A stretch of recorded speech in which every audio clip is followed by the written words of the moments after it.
Welcome, welcome, welcome to another episode of Just Joshing, a DC Hoop show. It's been a while. Been busy on the road with the Wizards. Well, not with the Wizards, but covering the Wizards on the road. I'll talk more about that in a second.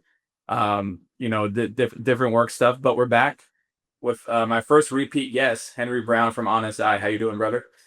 Wow, as if I wasn't honored enough to be here. It's good to be the first repeat guest. I had a great time last time, and a whole lot's happened since then. That was like a few weeks into the season, I feel like. That was like a month or two in, and now here we are. There's what, 3 games left? Yeah, time flies, man. I mean, I feel like last time we you were on the show, we were like guessing what was going to happen and like what we had seen so far in the early running. That was back when CJ, kind of was struggling, and then like before he turned it on right before he got traded. Yeah, I was looking at some clips. We talked a lot of AJ Johnson and Cam Whitmore, and they haven't Oh really been man, part of any narratives in a while. so different. There's so many things have changed. I mean, think about that. AJ Johnson's in Dallas. Anthony Davis is a Wizard. And Cam unfortunately had his blood clot and is out for the season, but who knows what's happening with his future, but that's just one of so many narratives going on. Mm-hmm. But specifically today we wanted to talk about both Henry and I had the chance to get one-on-one interviews with a couple Wizards players, myself with Will Riley and Henry with Anthony Gill, the one and only. And we'll start with mine because Will Riley has been quite the narrative recently for the Wizards. He has been the narrative, I would say. No, but he's been up there. Like people are, he's no longer this DC secret. Everyone knows about him outside. Yeah. He's getting like real all rookie buzz. There was some tweeter a few days ago, I don't know who just said like because he had a stinker, he shot like 1 for 12 a few days ago. That was last game Tuesday. Yeah, there was. Yeah, and someone was like, "When are we going to talk about Will Riley not being consistent?" It's like, first of all, no one said he was consistent. Second of all, he's been so good recently that he hasn't given a whole lot of these windows for people to criticize because I mean, in March, he was electric. Like that he was like he looks like the best rookie performer that the Wizards have had this year. Yeah, so for March, he was nominated for Eastern Conference Rookie of the Month. It went to BJ Edgecombe on the Sixers, but he was in the mix for it. So that says a lot for a guy who was getting like 7 minutes a game, early in the season. G League. So and he played G League games, so that's really something. But I talked to Will in Brooklyn after the Nets game. I was there for that. He had just gotten his second straight 30-point game. After doing so just 24 hours earlier in Miami. He did the same thing in Brooklyn. As the youngest Wizard to ever get back-to-back 30-point games. He's only 20 years old. He made a whole other bunch of different kind of historical things with the franchise. He also was the youngest player to get 30 points and 5 steals in a game since LeBron, 2004. So that's pretty good. Really, so yeah, that was the Miami game. That the 5 steals one. Yeah. This one he had like 31 and 6 assists against the Nets. The Wizards lost both games, just key. Mm-hmm. But I talked to Will just about the kind of general development process with the Wizards. Just wanted to get his insight on more details with that, both of him, and the team. But a couple of the standout quotes. I think my favorite quote was he was just like, "Yeah, I just got to get in the weight room." I think it's everyone said it, but it's good to hear him say it, Dang straight. So it's good to know we're all on the same page. He's listed 6'9", 180. Yeah, it's pretty skinny. He's pretty skinny, and it doesn't help he wears one of those like white shirts, like with the sleeves, so you can see like his little skinny arms sometimes. Yeah, and the thing is, he's incredibly shifty. Like he spins around defenders constantly. He's a really good in isolation. Which is impressive. I mean. For example, a guy like Trey Johnson, who they drafted number 6 overall, they traded for Will. They traded back to number 21 to get him. And Trey, isn't really an isolation guy. He's like just a really good shooter who has developed his, on ball chops as the season has gone along. But Will's on ball chops are crazy. Like already, I mean, Will doesn't have like the spot up shooting that Trey has at his best, or just the general 3-point shooting, but his ability to just get to the rim and also pass out of double teams and just kind of having gravity, like serious gravity. Yeah, guys who can just pull something out of the mud. Yeah, and are capable in different lineups. Because Trae Young, he's only played 5 games in DC, but neither of these guys look like the usage monsters that Trae Young was because they can both start off ball, sort of sub in on ball alongside another playmaker. The fact that they can mix in the range and also the creativity. I mean, it's been said before, but over the last month, people are saying like, is Will Riley the most talented on-ball rookie since John Wall to be like a wizard? It's worth a question. Like It's yeah. the rabbits he pulls out of these hats are just insane. No, it's crazy. I mean, because what he's been able to do, you know, he's only a rookie, right? He's not even 21 yet, but he still is just making some of these moves that not a lot of guys can make. In terms of like, for example, we're in the Nets game, right? He was kind of running down the shot clock. It was actually at the end of the quarter. I think I want to say the end of the third quarter. He was just isoing straight up for like 15 seconds, and he made it happen. He made it. He just crossover, spin, herky jerky motion. It just will pull everything out of the bag.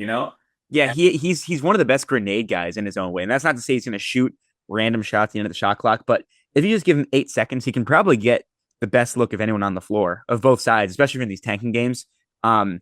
He just the spins, the counters, he can just bounce off of guys, and that's what makes that physicality comment so good. Getting in the gym, because that's a program wide thing. Every wizard could probably afford from getting in the gym a bit more, but him especially, just if he can finish through contact and actually like continue bouncing off of bodies and getting to the rim and just staying strong, using that height to his advantage, staying disruptive with the wingspan. Like just getting more muscle would be a game changer for him more than it would be for like a pure shooter. Like, I don't know, Trey Johnson. Yeah, because the thing is too, with the strength aspect is the defense, right? As good as he's been on offense, his defense isn't the greatest outside of his 5 steal game, but and he said that he was like, I asked him like, a couple of things that both that you have improved on, but also want to get better at. And he mentioned defense and playmaking as two things that the Wizards have really honed in on with him.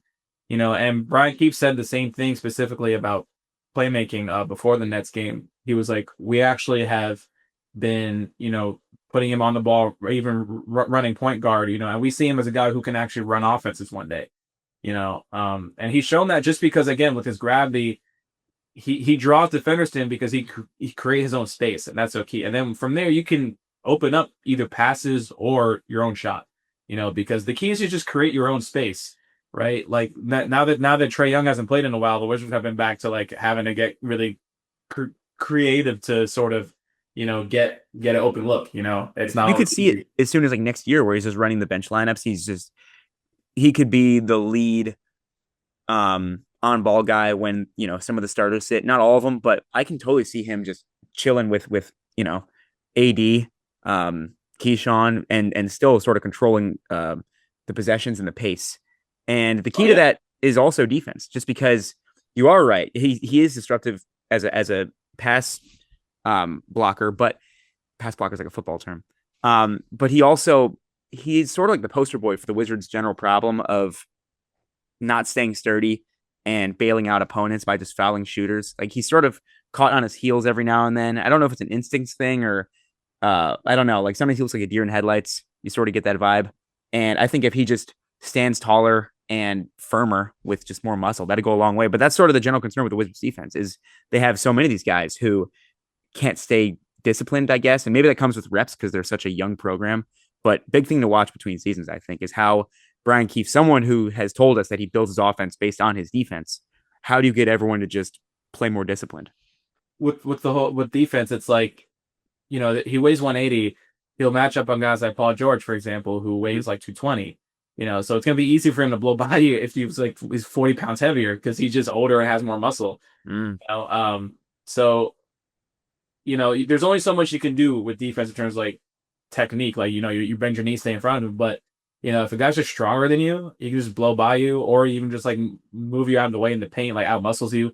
At a certain point, you just gotta get in the gym and just bulk up, right? Yeah, there's a flimsy element to it. Right. So, he seems very self-aware in that regard. He came in and, into the draft as like a jumbo shock breeder. He played for Illinois, and but hadn't really developed as like a floor general or a defender. He was a one and done, so he was very raw. But the Wizards, I think, have developed both of those elements in the sense that, like you said, he has those long arms. He can like disrupt passing lanes on defense. He just needs to get stronger so he can stay in front of guys better. But He also hasn't. with the playmaking, it's like, he's had a few games with 5, 6 assists, really showing you that he can create space for his teammates too. And he can be like a 6, 9 point guard in some regards. Here's what you can say: it's based on where he was drafted. There hasn't been any instance in which he's like disappointed in delivering his rookie season. Everything that he's done was telegraphed. People knew that going in that this guy's raw. He could use a bit more muscle, but he's really crafty, and he has range, and he's not afraid to take on ball reps. And he's done every single one of those. And I think, I don't know, it's been a pretty smashing success for how he's closed the season as well, because you're seeing the confidence rise. And I'm wondering, when you were talking to him, having talked to him a few times this season, can you feel in his answers he's just becoming more comfortable in the NBA? 100%. And what I love so much about what he said, I asked him, like, kind of how do you feel about getting these like historical, like accomplishments with like the whole like franchise history. He was the youngest guy to get 5 steals on the Wizards since John Wall. Um, and it's like he's like he didn't really care. He's like, I just like, yeah, it's obviously, a blessing, but he just wants to get better every day. It's like, I feel like he said, like, I feel like I've gotten better with my playmaking and defense, just being more all around. But he knows he has so much more room to grow at the same time. So it's like that dichotomy of like, I've gotten a lot better, but I still have so much more to go. He actually said like, there's so much more for me to do, All like, true. All true. He and Bilal are the two generally accepted big winners of the back third of this season. yeah. Guys who, with more opportunities, with more consistent opportunities, were able to show, here's how much I can offer in the future. And I guess it's just about how you finish with some of these guys, because they're two guys who are both so much different than they were a few months ago. Mhm. Yeah. I mean, yeah, Bilal and Will have both had these like really good games on offense. Bilal already had the defense going on. Will has to get there, but um, Will was also talking about how like, like with BK, for example, like he's like, yeah, he really hones in on defense. Obviously, that hasn't shown up with the Wizards results yet, but we have to see what that happens when they try to win next year. That's why, and we'll talk about that with your piece later. It's like, you know, there's been some troubling games here. I mean, last game, the Tuesday game against the Bulls, not good. You don't want to get blown out by teams that aren't that good. You don't want to lose by like 40 to the Celtics. A bit. I mean, the Celtics are good, but still, just don't want to lose by 40 in general. Um, Those games are the worst. Like the Celtics are the team that I think embarrasses the Wizards the most. Every game is the most embarrassing, and it happens the most often because they right, just are on such a different plane of execution. right, When there was the game in DC where I swear it was like a 30-point game in yeah, the middle of the second quarter, and it was the only time I think I've been checked out before halftime of any game that I've been to this year. And I've been like 30 of them, and they were almost all losses. And that was the one where I was thinking, like, this isn't even fair, it seems like. And yeah, that's the one thing that holds me back from the fans who are understandably excited about what they could be next year. Even though there's defensive cornerstones, you just wonder, after what you've seen, how realistic is it that all of your perimeter defenders, many of which are young, unfocused, or just not physically strong enough to handle real backcourt matchups, how ready are you guys to night be able to hold your ground, not foul, and stay locked in for that long? I don't know. We're going to have to see that to believe it. it's gonna be tough. I mean, you know, with guys like Will, for example, right? I'm taking him at his word. I'm sure he's gonna bulk up in the gym this off season, right? Um, but does that, even when he does bulk up next season, will his defense not be a liability? It's hard to say. It's You still an know, execution thing. It's still right? just making sure you're not jumping too early and stuff like that. And that's the other thing that's been concerning. It's like sometimes it's like, did you guys like did we're ready for this matchup? Like I know everyone, the one thing people are going to talk about for years about this Wizard season is the Bam 83 piece. And even there was a thing where it's like, you guys didn't double Bam at all the whole time. He had 50, 60, 70. I mean, So it's they those sort did, of but things. it was like too late. That's the Like, thing. It's like you, yeah, you wish they'd be a bit more instinctive with some of their right. adjustments. And that's what you wonder. Can you guys make that evolutionary step this quickly? Yeah, I remember the Lakers game in DC. It looked like LeBron and Luca were playing a whole different sport. Um, They were in the kiddie pool. it was the same with the Knicks. But again, recently OKC with the game with the fight in it, they played really well for most of the game. Yeah, I they mean, did. they even said post game like they got the better of us most of tonight. Obviously, the Thunder pulled away at the end, but it took a while for the defending champions, best record in the NBA, to beat the worst record team in the NBA. Yeah, it took So, until like 8 minutes in the fourth quarter for them to finally yeah, pull away with like a real double-digit lead. The one thing I guess they're riding on is everyone says about the Wizards, and I guess if we want to take an intermission between like talking about your piece and my piece, yeah, um, AD had a pretty telling interview yesterday. It was his first yes, real candid insight into everything that's happened over the last few months. He had never had an opening press conference in DC. right, He hasn't ever come to the stand. He hasn't really been available. He hasn't been healthy. He hasn't played a game yet. right. And it was his first time really opening up. And he said what a whole lot of other people have said about just the young guys, how they're all ready to play, they're ready to fight. And we see that. They get in scrums all the time. And sometimes you like seeing that because you're like, at least 100%. there's the idea that you can ride the competitive thing and just say, you Yeah, guys aren't willing to get beaten up, even though you are getting beaten up. right. This isn't a long term arrangement. So I guess the idea is it's like this now. It won't be for long. Yeah, well, and AD was like, but he was honest. He was talking to Draymond. He's like, I want to win rings. He's like what 32 and 33. 33, and he is like, it's hard to go from being the worst team to the best in 1 year. It's going to take some time. So, I think with AD going back to the defense piece, I think he'll help a lot when he's on the court next year. Yeah. 100%. I mean, between him and Sarr, that alone is going to make teams so much harder to just like waltz into the paint and score like they have been, you know. So, but you know, outside of like, I don't know if he'll play more than one season on the team. That's the thing. It's like by this time next year, they'll have already decided on whether they're extending or trading him. And that's just a crazy thing. Like the timepiece is on, like right now. Like the sand's falling, and like he sounds like he's gonna be pretty invested in the team's approach over the offseason. Because I guess he said to Draymond, like, that you don't go from one of the worst to one of the best. Yeah. There's a few historical sort of anomalies. It might happen with the Pacers, but that's a special case. That's different. Yeah, that's the thing. I guess the roadmap is just be the Pistons. Yeah. Because they were the worst team like ever 2 years ago. And then they jumped to like a 6 seed last year, and they were pretty convincing because they just had like a good lead option and they did have defense.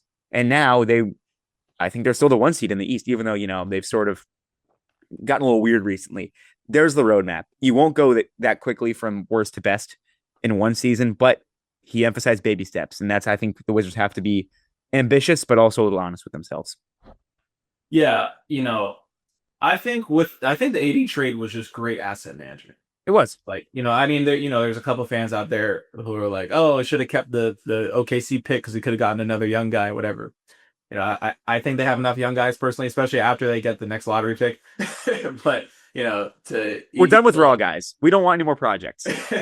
Yeah, I think, I think it's good to accelerate the timeline some way. You want the guys to get some playoff experience, but it might not be accelerated enough for AD because he's a little bit older.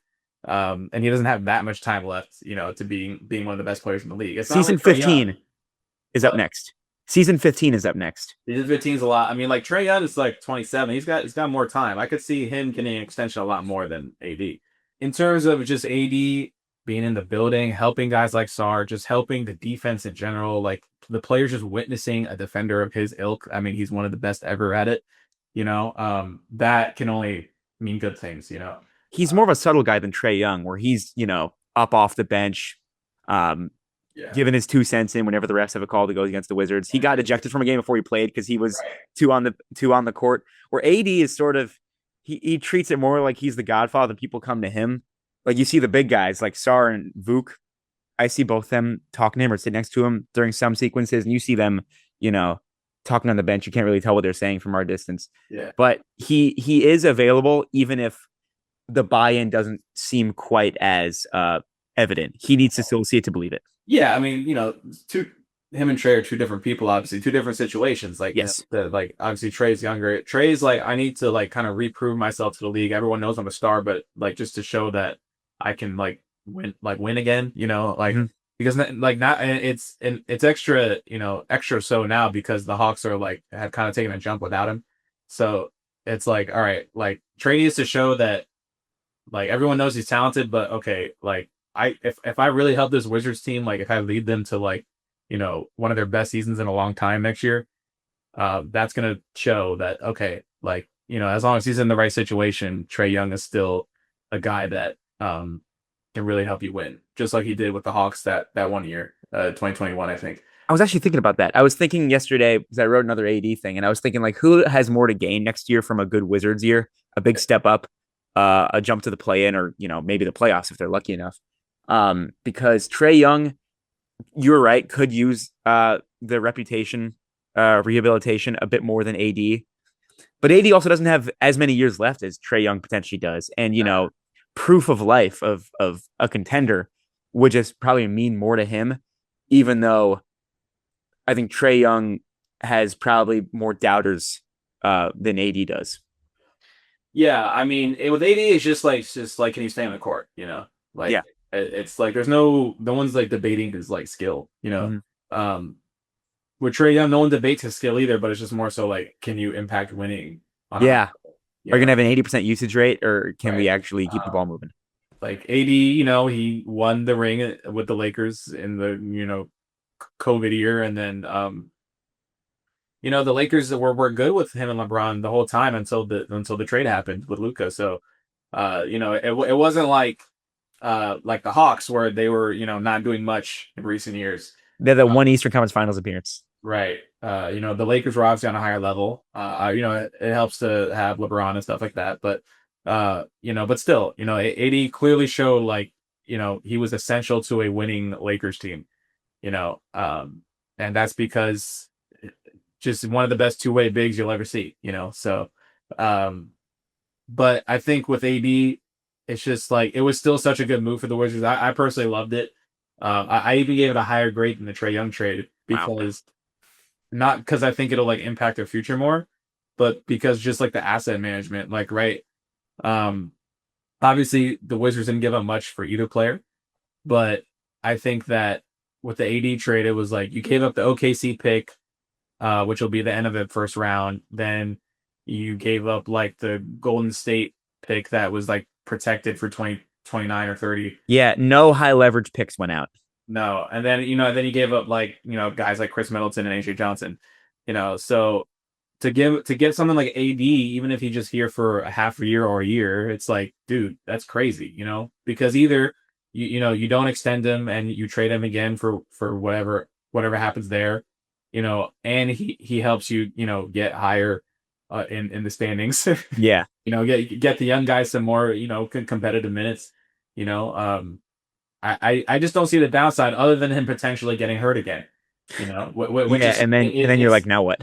yeah, it's always a risk, but it is what it is. You got to risk it for the biscuit sometimes, right? Yeah, it's sort of funny. Like the Wizards did two mega trades. And the only time all season that like a high impact, real meaningful pick was involved in a transaction with the Wizards was this week when they got their own pick secured back from the Knicks. For 6 years, this thing was just floating around the league from Houston to OKC to New York.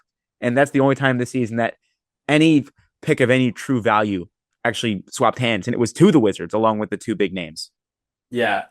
Yeah. I mean, that was the Wizards' goal this season. Keep that pick, man. They did it. Mission accomplished. It was funny when fans were like, "Oh my God, we're winning too much." It's like, dude, it's not happening. I respect you for not calling me out because there was a sequence after that Pacers back to back. I was like starting to freak out. I was like, "Nope, guys, stop." It's not I think they've happening. won 3 games since then. I'm not 100%, but I think I have that right. Yeah, yeah, hasn't been many wins. The most recent one was Utah and Utah. Uh, Yeah, yeah, that they won by like 23, and that might be all the Wizards right for this I season. think I think they've lost 23 of the last 24. This is being recorded before the Thursday game against the Bulls. I think you're right. 23-24 does sound right. Yeah, so Jesus, it's pretty wild, but that's a record of the season. they had a goal and they accomplished it. you know, so you know, but yeah, I mean, you kept the pick, you got 2 stars, and then you can decide what to do with them later. But regardless, they'll probably help you win some games next year. Um, and then on top of that, guys like Will Riley and Bilal, took big jumps. And of course Alex Sarr and Keyshawn. Basically, most of the core young guys. That I think the one big question is Bub, but you can still take that, right? I mean, There's so so many young guys. Like it's just the fact that there's this many that show promise and look worthy of resigning is already such a win. and now you got your lottery pick. Hopefully, you get top 3 or 4. But they have a really high odds of getting someone good. That's what we know. That's the thing. It's like there's a good chance they'll finish with like a guaranteed top 5 or 6, and that would already be incredible.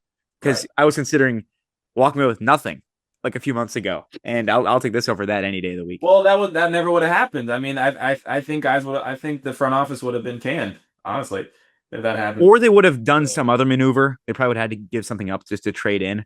But it probably wouldn't have happened. I think I was just being paranoid because I don't know. I was like these idiots. I was afraid we'd be the Nets right now, and we can't actually lose the games we're supposed to lose and go on a stupid winning streak when everything looks dead and buried. Yeah, Like the Nets fans are cursing their rookies.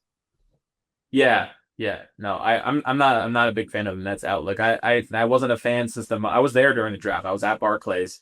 I witnessed them draft 5 guys in the first round. I was like, no. Would you rather be in the Nets situation or the Bulls situation?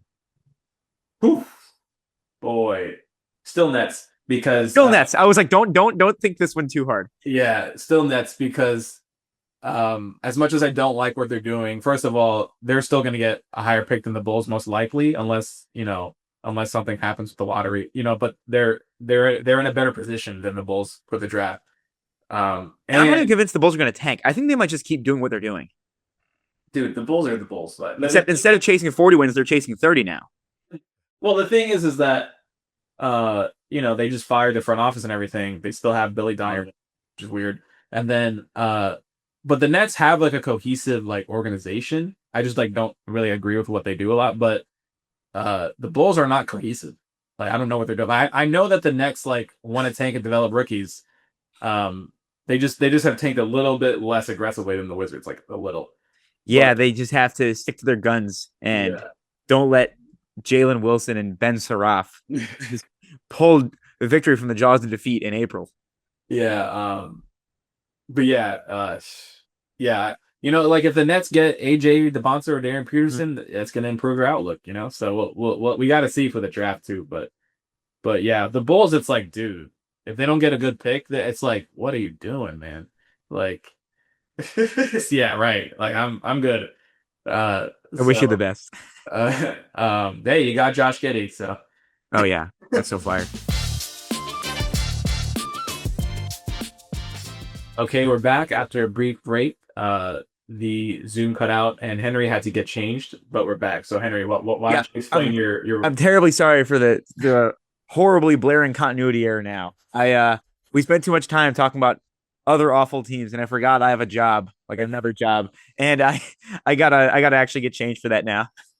Yes, Henry works at a restaurant and he has to look very nice for it. So yeah, so for anyone who says I don't own any nice clothes, this is for you. I'm not doing this. There we go. But we're back. Enough about the Bulls and Nets. Thank God. This is a DC hoop show after all. Yes. A couple more things about my Will Riley interview before we get to the incredible Anthony Gill / Brian Keefe piece that Henry put out. Bottom line is that he came in as a scorer. The Wizards honed in on his playmaking and defense. Keefe has really helped him specifically, he said, on those things. The G League helped him with his on-ball reps. He played point down there for a few games. He had some great performances. It just overall helped him become a more well-rounded player. I think in college, his scoring was like his hyper focus. Not that he didn't want to, be like, also like a playmaking type of guy, but Illinois just didn't really use him in that way. And the Wizards have used him in different ways. So that's helped him become more well-rounded. And I think he's one of the best pieces of the young core.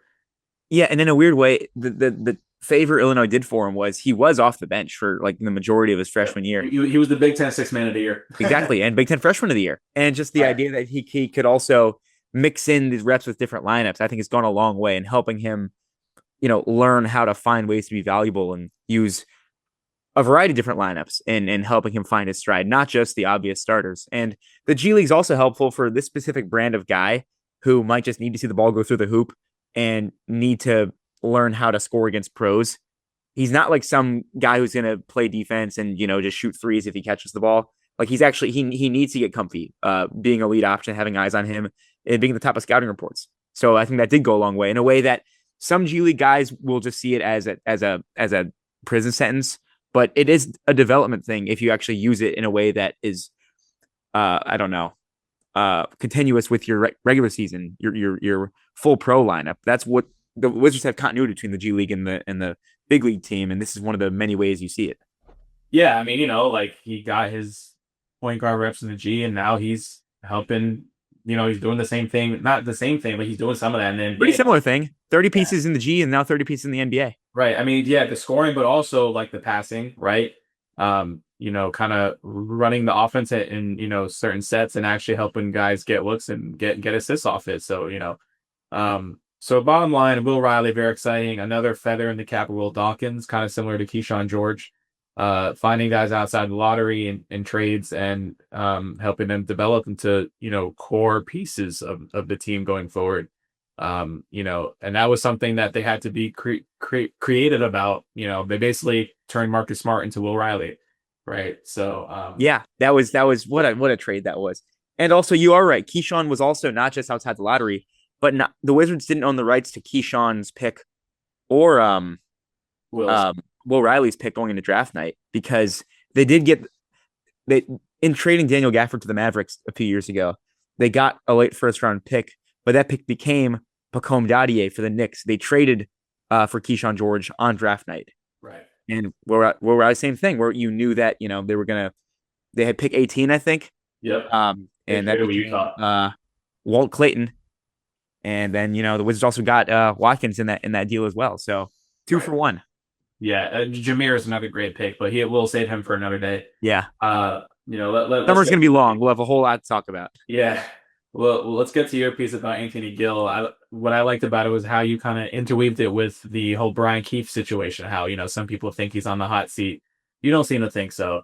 You use some of Anthony's comments in the piece. So talk about that. Yeah. I mean, when I talked to Gill, I sort of going in, I see him as an underutilized resource, how there's not a whole lot of constants in DC. He's been here since they went to the playoffs that one year with Russ. And he's the only thing that's really the same about that team. The whole roster's turned over. Kispert was the one who came the closest, but he got traded. And he actually plays. And it is funny seeing that he's having like this weird 32-year-old sort of a jump. I think he's played as well as he ever has in the NBA this season. Like he's a good passer in a way that I didn't really realize, but he's like a good hub guy, and he will probably, assuming he's still on the roster next year because he's going to enter free agency again. He could be in the backup front court mix along with Reese and Vukcevic, because he's more of a vet than either of those guys. He's about as old as they are put together, and I think he does offer a specific flavor, not just off the court, but also on the court. But yeah, you're right. He's seen 3 different coaches since being on the Wizards. And I wanted to get his opinion because you and I have tried really hard just to get an idea of like what makes Brian Keefe different or special as a head coach. And he won't tell us. He hates talking about himself. His answers are usually very succinct. He tells you what it is, and that's what it is. And I just talked to Gill because I was like, you saw Scott Brooks and you saw Unseld Jr. Like, what like coaches look like, what makes him different. And he just highlighted Keefe's developmental touch. And that's the kind of thing that, the coach himself has told us, that he's just all about getting everyone on the same page and sort of being he didn't say this, but being an extension of the front office, being someone who knows what the program is and how to get this really young roster all on the same page. And it does go a long way, even though there still are some doubts about, how are you at actually getting the defense we talked about to actually do their job for a consistent 48 minutes, or how are you adjusting on the fly? Those are real things that coaches have to do in high level situations, which he hasn't seen. But I just personally don't believe that he would willingly sign up for what has felt like a 2.5 year long humiliation ritual of leading these Wizards through 5 times as many losses as wins without a shot at showing that you can actually be the coach when games matter and when eyes are on you. And I think they're going to give him a shot to show on a night to night basis we can be something different with me because Keefe has already established relationships, connections. He's this team's coach. Every core piece has known Brian Keefe as their head coach of this team. And that means something. Players like knowing what they're walking into. They like knowing their role, where they stand, and they like when the coach is up front saying, we are a meritocracy. We are really serious about saying what opportunities you have will be earned. And he has seen the earning process. He's seen the jumps. He's seen how players have changed and developed. And I think, there's going to be a lot of talk about postseason or off-season switches around the league. There's only been one midseason firing across the whole NBA. I think it was the Pelicans. And I think people are expecting some guns to go off in the next couple months. And I just personally don't think Keefe is going to be that guy. But then again, they surprised us before. Just not to take the air out of my own tires, but they did trade for Trey and AD, and we didn't see those coming either. Yeah, with Trey, I guess we like kind of knew. There were whispers, but like the earliest ones were like 2 days before the trade. Yeah. Well, I think with Keefe, it's like you said, he is this team's coach. He's seen the development process. I think that and just from being around the building and stuff, like people say, like he's almost like a college coach. Someone said one time, because it's just like he's so invested just in the players, like how they develop each step of the way. And because the players are so young, it is kind of similar to college, where it's like you're really like taking care of them in a sense. Like you're really making sure they're hitting all their benchmarks each step of the way, because they're young guys, and they do need help and guidance more so than somebody like Anthony Davis might. But I think you just can't evaluate him in terms of like game to game stuff until he's trying to win. Really, I think the one thing that I'm not a fan of is these like horrible losses or performances that happen from time to time. It's like that doesn't reflect well. Even if you are trying to lose, it's like if you're developing, you're like, it doesn't help development to like give up 83 to Bam, or to lose by 30-40 to the Bulls, whatever. Those are the red flags that have to be accounted for. But at the same time, a lot of these kids have taken big jumps, and you have to give him credit there too, as the head of the coaching staff. We've criticized a few things that are still worthy of criticism. Again, when players aren't locked in, that does reflect on the coach after a while, because there's an incentivization and a motivation that's supposed to go on behind the scenes that separates. That's the best coaches get their guys to do what's necessary the whole game, every game. Like again, we compare it to Celtics with Joe Mazzulla. Like he wasn't always seen as like, he was sort of like, he wasn't like a nepotism guy, but he got the job when Ime Udoka was really unceremoniously fired by the Celtics after a one and done season. Everyone's like, this guy's going to lead a contender. But now he's like one of, if not the best, at just getting his players to fill a role and play it to a T. And that's what you want to see out of someone like Keefe, to find players to fill his roles, which he's already started doing. But now just try to wring some consistency. And he does get some grace because, again, they are young. But then he does some things that you and I have talked about at games that aren't indicative of an adjustment-based system, where, every coach has lineups worth complaining about, but some of his rotations are pretty robotic. It's the same order, same time, same guys. One lineup's getting killed, and they're still just riding it out for a while.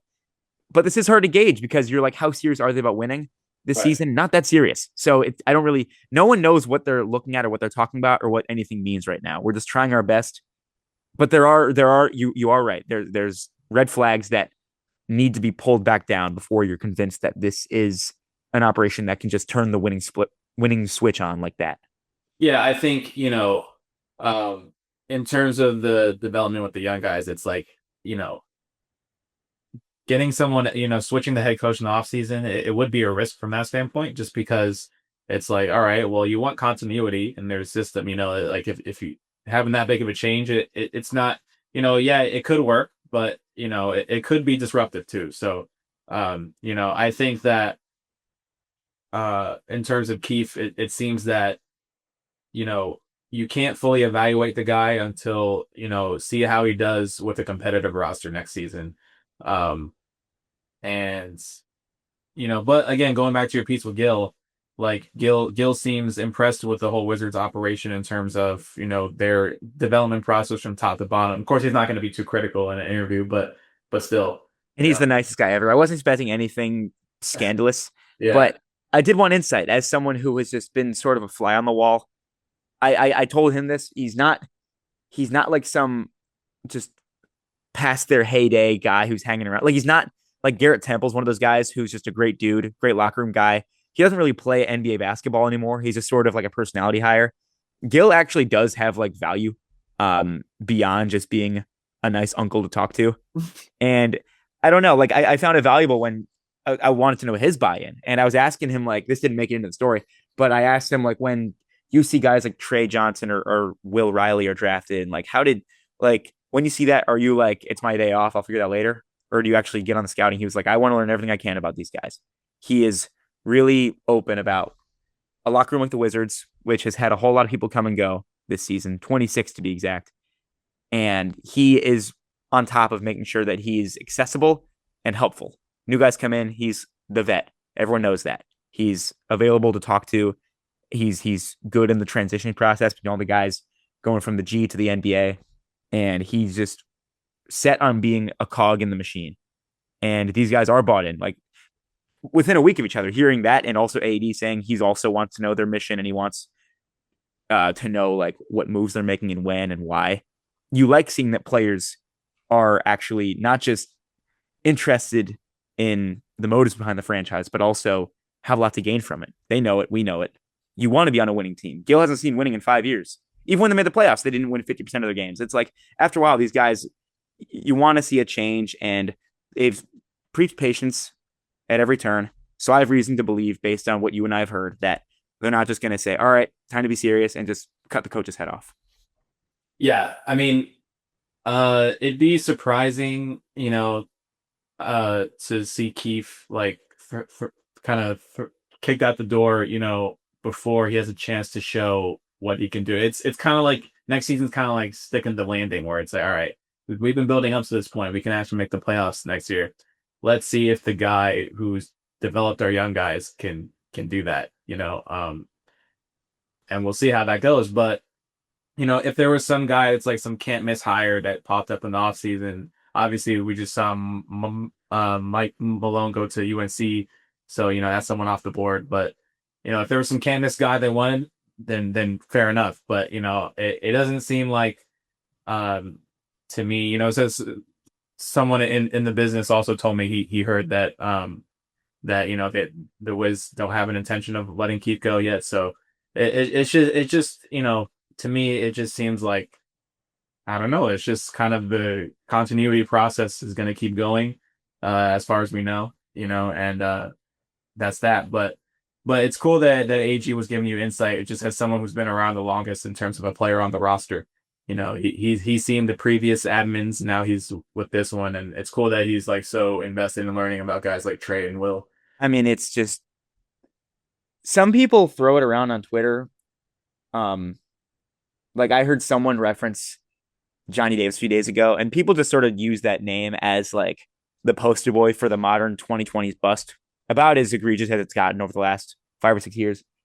Um, that's just the tip of the iceberg. There were so many bad moves over the last couple of years before I think the regime change that it seemed just relentless.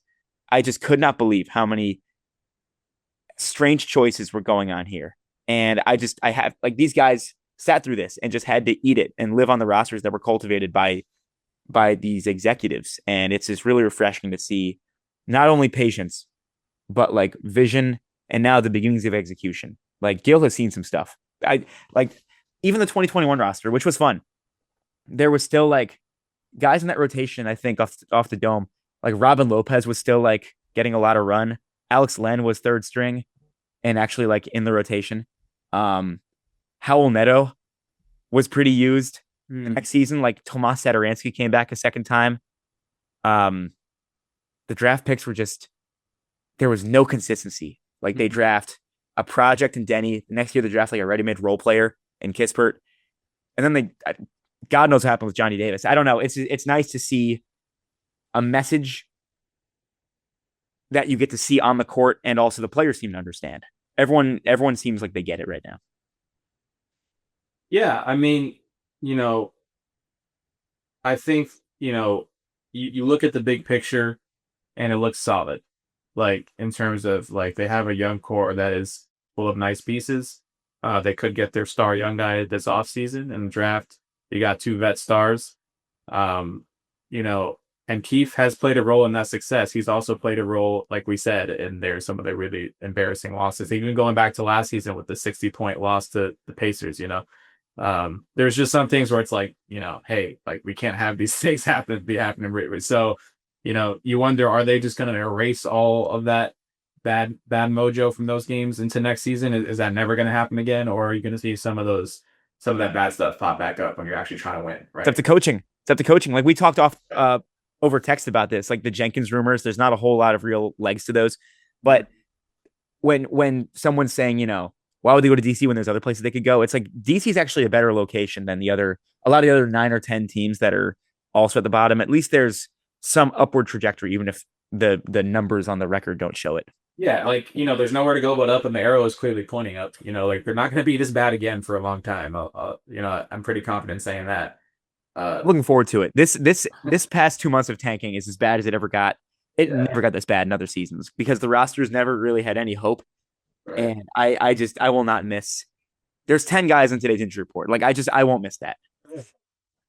Like seeing Wizards have the quote league minimum amount of players. They have 8 guys, and like they're even like guys like Hardy are out for this game. Like this is just you don't see this come around every now and this often. So I will not miss needing the draft pick, especially as Adam Silver cracks the whip on the teams that are so draft focused.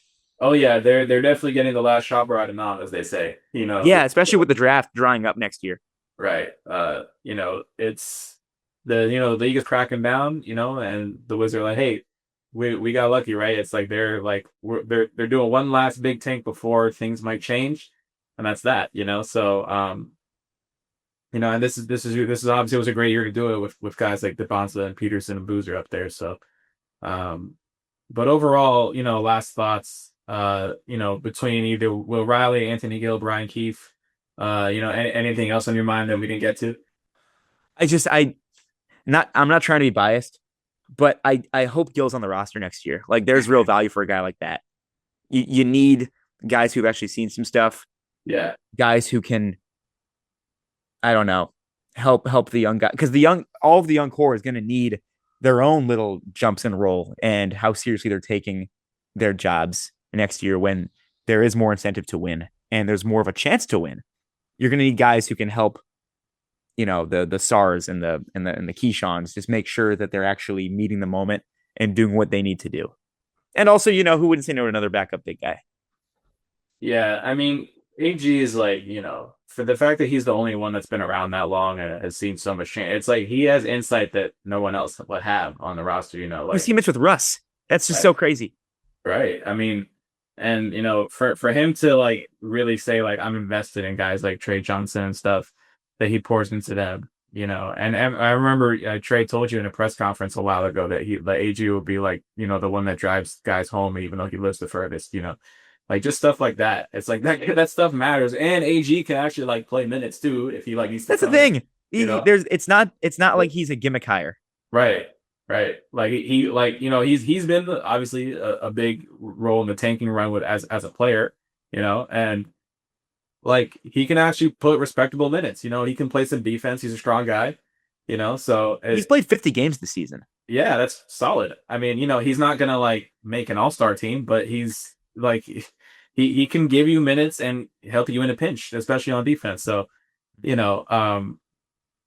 I don't know. I think I'd be surprised if they were to let him go. I think he's a guy that you want to keep around for the whole process, as long as he wants to be there, and as long as they want him there. I think there's not much downside to it.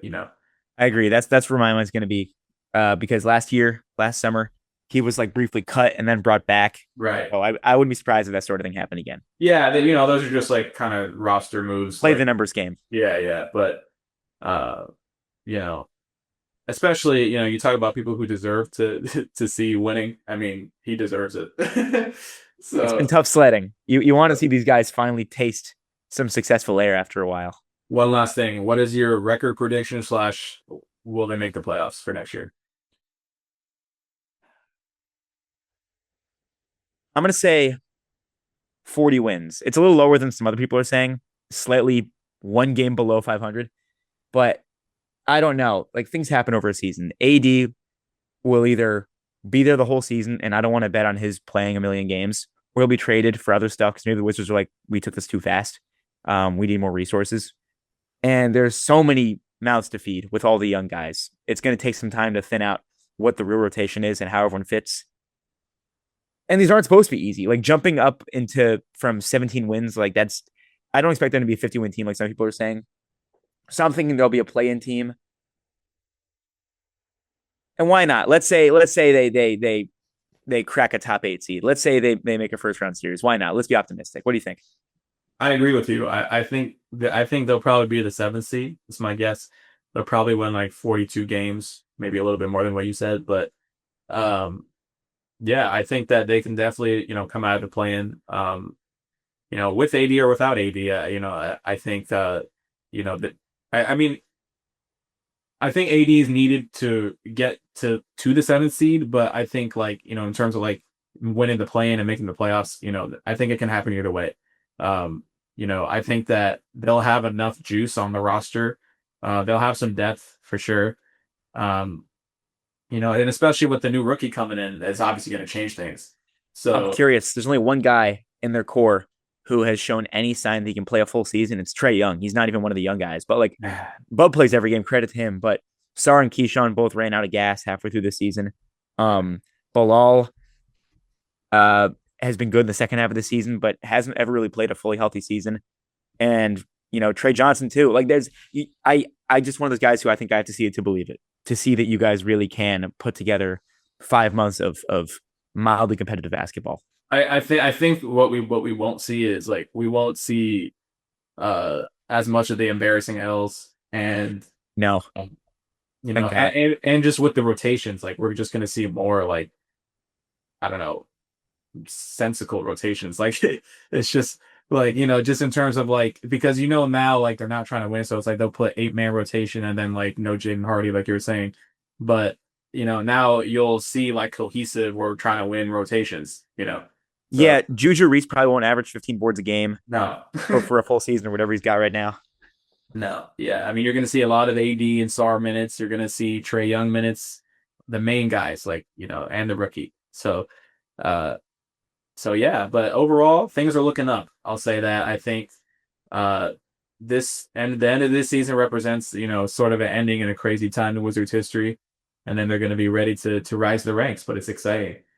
Yeah, I'm assuming this is probably your last podcast of the regular season, unless you have like another one planned for the next 2 or 3 days. Probably, yeah. My next one will probably be a regular season wrap up, but yeah. There we go. Well, yeah, really thankful you got to have me on. Yeah. It was a ride, and Yes. I'm looking forward to continue to recap it with you in the off season and whatever else is next. Yeah, well, why don't you plug yourself in? Yeah, there we go. Why not? I'm already here. I'm Henry Brown. Twitter is Henry. What the hell is it? Henry.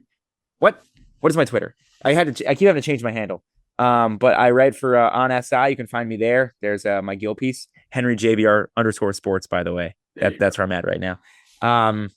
Yeah, we're in the building, and we're trying to get answers.